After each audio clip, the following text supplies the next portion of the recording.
Good morning class.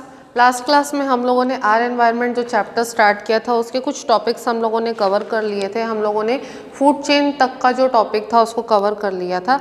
आज हम लोग नेक्स्ट टॉपिक से स्टार्ट करेंगे, that is the ecological pyramids. ठीक है, अब what are ecological pyramids? They are not physical pyramids. ठीक है, फिजिकली जैसे पिरामिड्स होता है वैसे पिरामिड्स नहीं है, दे आर हाइपोथेटिकल पिरामिड्स। ठीक है, अब ये जो हाइपोथेटिकल इकोलॉजिकल पिरामिड्स हैं they are basically a graphical representation of an ecological parameter। ठीक है, कोई भी इकोलॉजिकल पैरामीटर हो सकता है, उस पैरामीटर का जब हम लोग ग्राफिकल रिप्रेजेंटेशन करते हैं, ठीक है, then that graphical representation is known as the ecological pyramid. ठीक है, अब ये जो इकोलॉजिकल पिरामिड है ये सीक्वेंस वाइज होता है। ठीक है, और इसमें भी डिफरेंट लेवल्स हैं। ठीक है, हर सीक्वेंस में और हर लेवल पर एक ट्रॉफिक लेवल जो होता है वो रिप्रेजेंट होता है। जैसे कि हम लोगों ने प्रोड्यूसर्स पढ़ा है, फिर हम लोगों ने प्राइमरी, सेकेंडरी, टर्शियरी, कंज्यूमर पढ़ा है। ठीक है, तो इस तरीके से फूड चेन के जितने भी ट्रॉफिक लेवल्स होते हैं, ठीक है, तो ये सारे ट्रॉफिक लेवल्स जो हैं ये इकोलॉजिकल पिरामिड के अंदर सीक्वेंस वाइज जो है रिप्रेजेंट किए जाते हैं, उनका ग्राफिकल रिप्रेजेंटेशन किया जाता है। और हर इकोलॉजिकल पिरामिड का हर लेवल जो है, ठीक है, वो एक ट्रॉफिक लेवल के साथ में क्या करता है, कोरिलेट करता है। ठीक है, अब ये जो इकोलॉजिकल पिरामिड होता है, ठीक है, इसको हम लोग स्ट्रक्चराइज कैसे करते हैं, बनाते कैसे हैं? ठीक है, एक नॉर्मल फूड चेन है, फूड चेन के बारे में हम लोगों ने लास्ट क्लास में पढ़ा था। सिंपली उस फूड चेन को हमको इस इकोलॉजिकल पिरामिड के अंदर सेम सीक्वेंस में, यानी कि producer, primary consumer, tertiary consumer, ठीक है, इस तरीके से जो सीक्वेंस होता है उसी सीक्वेंस को मेंटेन करते हुए हमको हर ट्रॉफिक लेवल को इकोलॉजिकल पिरामिड के अंदर क्या करना होता है, इनपुट करना होता है और रिप्रेजेंट करना होता है। ठीक है, अब ये जो इकोलॉजिकल पिरामिड्स हैं ये बेसिकली क्या करते हैं, इकोलॉजिकल पैरामीटर्स हैं उनको रिप्रेजेंट करते हैं। ठीक है, तो हर पैरामीटर के लिए, ठीक है, एक अलग तरीके का इकोलॉजिकल पिरामिड जो है बनता है। ठीक है, तो बेसिकली हम लोग 3 पैरामीटर्स को कंसिडर करते हैं इकोलॉजिकली। ठीक है, अब हर पैरामीटर के लिए एक अलग इकोलॉजिकल पिरामिड है, उस बेसिस पे हमारे पास 3 इकोलॉजिकल पिरामिड्स होते हैं। First is the pyramid of number, second is the pyramid of biomass, third is the pyramid of energy. ठीक है, तो पिरामिड ऑफ नंबर जो है वो क्या रिप्रेजेंट करता है कि हर ट्रॉफिक लेवल पर, ठीक है, हर ट्रॉफिक लेवल पर हर ट्रॉफिक लेवल पर यूनिट एरिया में, ठीक है, हर ट्रॉफिक लेवल पर यूनिट एरिया में कितने नंबर ऑफ ऑर्गेनिजम्स प्रेजेंट हैं उसको रिप्रेजेंट करता है pyramid of number. Again I am repeating, it is a graphical representation of a number of individuals पर unit area of various trophic levels of a food chain. मतलब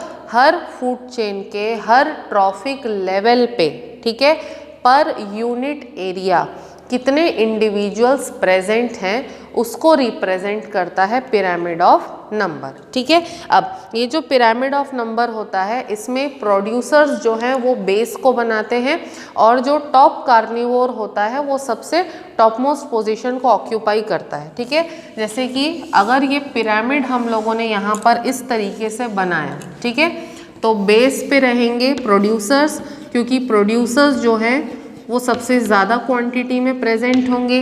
ठीक है, उसके बाद आता है primary consumer, then we have secondary consumer and finally we are having the tertiary consumer और the top carnivore. ठीक है, इस तरीके से पिरामिड ऑफ नंबर बनेगा। सबसे ज़्यादा नंबर में कौन होंगे, प्रोड्यूसर्स, उससे कम नंबर में होंगे प्राइमरी कंज्यूमर यानी कि हर्बीवोर, फिर प्राइमरी कंज्यूमर से कम नंबर में होंगे सेकेंडरी कंज्यूमर यानी कि प्राइमरी कार्निवोर, और सेकेंडरी कंज्यूमर से भी कम नंबर में होगा टर्शियरी कंज्यूमर यानी कि टॉप कार्निवोर। ठीक है, तो पर यूनिट एरिया कितने नंबर ऑफ इंडिविजुअल्स प्रेजेंट है उसको रिप्रेजेंट करता है pyramid of number. Okay, then we are having the pyramid of biomass. ठीक है, पिरामिड ऑफ बायोमास क्या कहता है? पिरामिड ऑफ बायोमास जो है किसी भी फूड चेन के किसी भी ट्रॉफिक लेवल पर यूनिट एरिया, ठीक है, कितना बायोमास प्रेजेंट है उसको रिप्रेजेंट करता है पिरामिड ऑफ बायोमास। अगेन मैं रिपीट कर रही हूँ, फूड चेन के हर ट्रॉफिक लेवल पर, ठीक है, पर यूनिट एरिया कितना बायोमास प्रेजेंट है उसको रिप्रेजेंट करता है पिरामिड ऑफ बायोमास। ठीक है, तो ये जो पिरामिड ऑफ बायोमास है ये भी अगेन ऐसे ही बनेगा। At the base we are having the producers, okay, producers के बाद then we are having the primary consumer, primary consumer के बाद आएगा सेकेंडरी कंज्यूमर, और सेकेंडरी कंज्यूमर के बाद में आएगा टर्शियरी कंज्यूमर।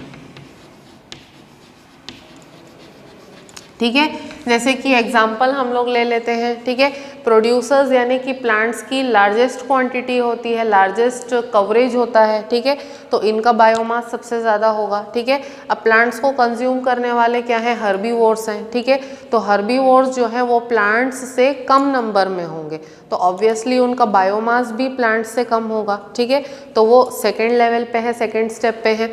अब प्राइमरी कंज्यूमर को कंज्यूम कर रहे हैं सेकेंडरी कंज्यूमर्स यानी कि प्राइमरी कार्निवोर, तो प्राइमरी कार्निवोर जो है वो हर्बीवोर से कम नंबर में है, तो उनका बायोमास भी कम होगा। इस तरीके से जैसे जैसे नंबर डिक्रीज होते जाएगा वैसे वैसे बायोमास भी डिक्रीज होता जाएगा। ठीक है, and lastly we are having the pyramid of energy. ठीक है, तो पिरामिड ऑफ एनर्जी जो है वो क्या शो करता है कि फूड चेन के हर ट्रॉफिक लेवल पर, ठीक है, फूड चेन के हर ट्रॉफिक लेवल पर कितनी अमाउंट ऑफ एनर्जी प्रेजेंट है उसको ग्राफिकली रिप्रेजेंट करता है pyramid of energy. Okay, so pyramid of energy जो है अगर उसको हम लोग रिप्रेजेंट करने जाएं, ठीक है, तो सबसे पहला नंबर आएगा अगेन प्रोड्यूसर्स का। प्रोड्यूसर्स के पास सबसे ज़्यादा एनर्जी होती है। ठीक है, हम लोग मान के चलते हैं कि प्रोड्यूसर्स के पास जो है 1000 जूल की एनर्जी है। ठीक है, उसके बाद अगर हम लोग चलो दूसरे एग्जाम्पल से लें। ठीक है, अगर हम लोग प्रोड्यूसर्स ना लिख करके हम लोग प्लांट्स का ही एग्जाम्पल लिखें। ठीक है, प्लांट्स के पास मान लेते हैं 1000 जूल की एनर्जी प्रेजेंट है। ठीक है, उसको कंज्यूम कर रहा है अगर माइस, ठीक है, माउस या माइस उसको कंज्यूम कर रहा है तो उसके पास प्लांट्स के कंपैरिजन में कम एनर्जी आएगी। सपोज हम लोग मान लेते हैं 100 जूल एनर्जी आएगी। फिर माइस को कौन कंज्यूम कर रहा है? माइस को कंज्यूम कर रहा है स्नेक। स्नेक के पास और कम एनर्जी आएगी यानी कि 10 जूल की एनर्जी आएगी। ठीक है, एंड फाइनली आता है हॉक। ठीक है, हॉक अगर स्नेक को कंज्यूम कर रहा है तो उसके पास सिर्फ 1 जूल की एनर्जी आएगी। ऐसा किस लिए हो रहा है? क्योंकि हर ट्रॉफिक लेवल पर कुछ एनर्जी ही पास होती है आगे के लेवल पर, और बाकी जो रिमेनिंग एनर्जी होती है वो लाइफ प्रोसेसेस को यानी कि ग्रोथ है, डेवलपमेंट है, डाइजेशन वगैरह है। ठीक है, तो लाइफ प्रोसेसेस को कंप्लीट करने के लिए मैक्सिमम अमाउंट ऑफ एनर्जी जो है वो यूटिलाइज हो जाती है, बाकी सिर्फ सम अमाउंट ऑफ एनर्जी जो है, ठीक है, वो आगे पास ऑन हो जाती है। ठीक है, इसको हम लोग कहते हैं 10% लॉ। अब 10% लॉ क्या होता है उसको भी हमको आगे देखना है। ठीक है, तो इस तरीके से हर ट्रॉफिक लेवल पर क्या होता है, एनर्जी जो है वो डिक्रीज होती है, जिसको रिप्रेजेंट करता है पिरामिड ऑफ एनर्जी। ठीक है, next topic that we are going to study is the food web. ठीक है, फूड वेब क्या होता है?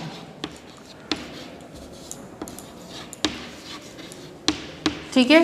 फूड वेब जो है वो इकोसिस्टम में तब बनता है, तब क्रिएट होता है जब बहुत सारे फूड चेन्स जो है आपस में एक दूसरे से इंटरैक्ट करते हैं। ठीक है, तो अगर हम लोग ये मान लें कि कोई दो फूड चेन्स हैं, ठीक है, दोनों फूड चेन के अलग अलग ट्रॉफिक लेवल पे जो ऑर्गेनिजम्स हैं, ठीक है, अगर वो दूसरे जो एडजेसेंट फूड चेन है उसके किसी दूसरे ऑर्गेनिज्म को कंज्यूम कर रहे हैं या किसी दूसरे एडजेसेंट फूड चेन का ऑर्गेनिज्म फर्स्ट फूड चेन के ऑर्गेनिज्म को अगर कंज्यूम कर रहा है, ठीक है, तो उस केस में क्या होता है कि दोनों फूड चेन आपस में क्या करते हैं, इंटरैक्ट करते हैं। ठीक है, उनके इंटरैक्शन से जो है जिग-जैग पैटर्न जो है या एक जाल या वेब के जैसा जो पैटर्न है वो डेवलप होता है।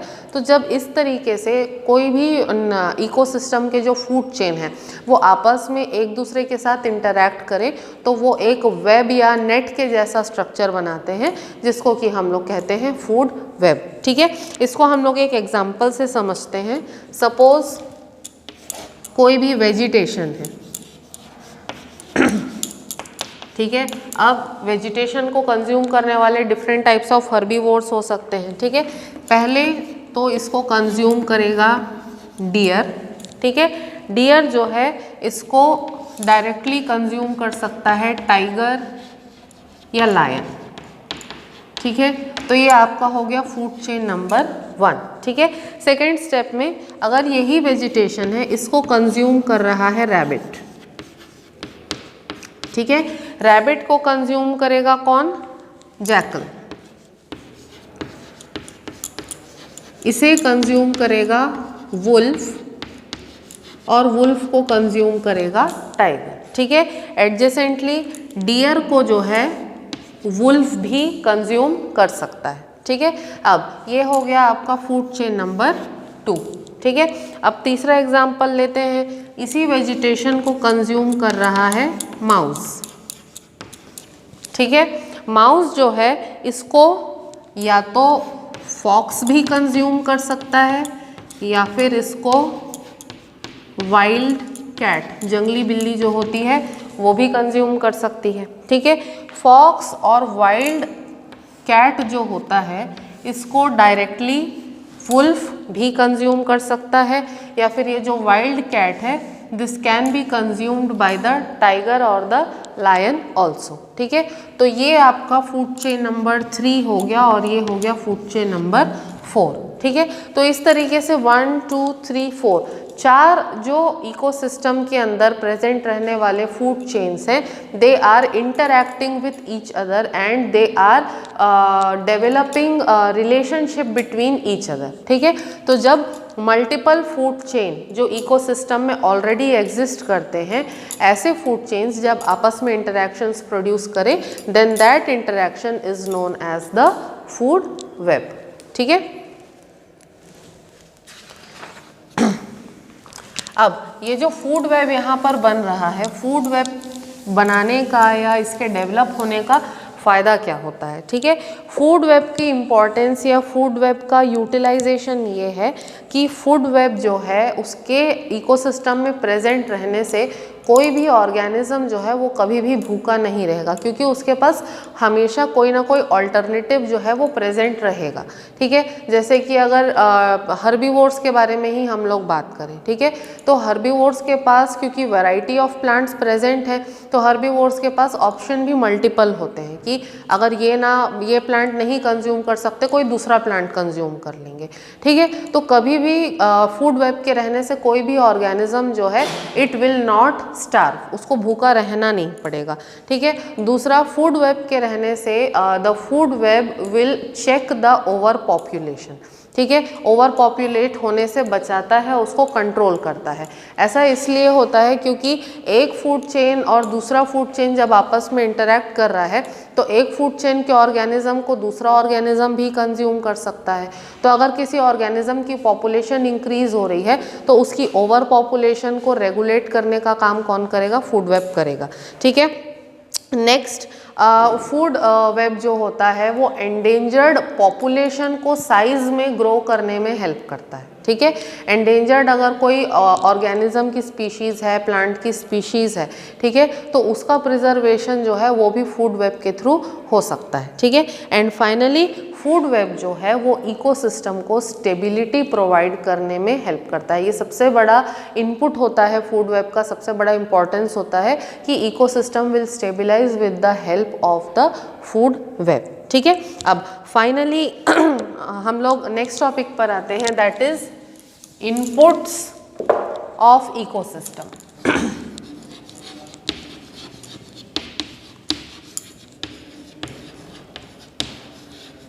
ठीक है, इनपुट्स ऑफ इकोसिस्टम होता क्या है, ठीक है।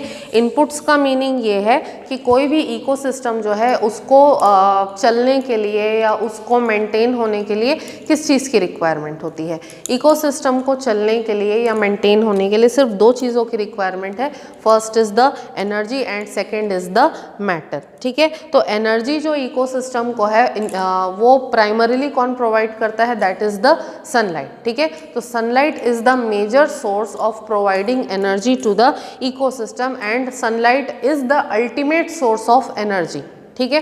क्योंकि सन से जो एनर्जी मिलती है उसको यूटिलाइज करके प्लांट्स फोटोसिंथेसिस करते हैं, ठीक है। प्लांट्स को कंज्यूम करने से हर्बीवोर्स जो हैं उनको एनर्जी मिलती है, इन टर्न हर्बीवोर्स को कंज्यूम करने से बाकी जो ऑर्गेनिजम्स हैं उनको एनर्जी मिलती है। तो ultimate source of energy for the ecosystem is the sun, ठीक है। And finally coming to the second input that is the matter, ठीक है। तो मैटर जो है ये इनऑर्गेनिक स्टेट में जनरली जो प्लांट्स हैं वो रिसीव करते हैं सॉइल से, ठीक है। तो ये जो इनऑर्गेनिक मैटर होता है, ठीक है, इनऑर्गेनिक सब्सटेंसेस होते हैं, ये क्या करते हैं जब प्लांट्स के अंदर इनकॉर्पोरेट होते हैं तो वहाँ पे मैटर का यानी कि सब्सटेंस का क्रिएशन करते हैं और ये जो मैटर है फिर एक ट्रॉफिक लेवल से जाके दूसरे ट्रॉफिक लेवल पर पास ऑन होता है, ठीक है। एंड इस चैप्टर का one of the most important topics और आज की क्लास का जो लास्ट टॉपिक मैं डिस्कस करूँगी दैट इज़ द 10% रूल और 10% लॉ, ठीक है। अब ये जो 10% रूल या 10% लॉ है, ठीक है, this was proposed by Lindeman, this was proposed by Lindeman in 1942, ठीक है। लिंडमैन ने इसको 1942 में प्रपोज किया था और ये जो 10% लॉ है it states that the transfer of food energy from one trophic level to the next trophic level is transfer of energy में, ठीक है, एक ट्रॉफिक लेवल से दूसरे ट्रॉफिक लेवल में सिर्फ 10% एनर्जी जो है वही पास होगी, ठीक है। बाकी जो 90% एनर्जी प्रेजेंट होगी वो 90% एनर्जी जो है वो बॉडी के physiological and biochemical and metabolic जो प्रोसेसेस होते हैं, ठीक है, उन प्रोसेसेस को कंप्लीट करने में यूज़ हो जाएगी और सिर्फ जो 10% ऑफ द एनर्जी है वो जो है नेक्स्ट ट्रॉफिक लेवल में पास होगी, ठीक है। जैसे एग्जाम्पल हम लोग लेते हैं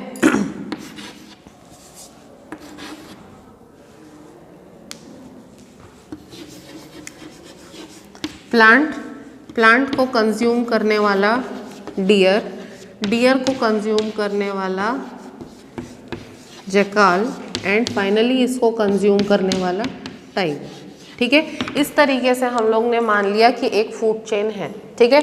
अब प्लांट जो सनलाइट रिसीव करता है, ठीक है, प्लांट जो सनलाइट रिसीव करता है, सपोज वो सनलाइट हम लोग मान लेते हैं कि सन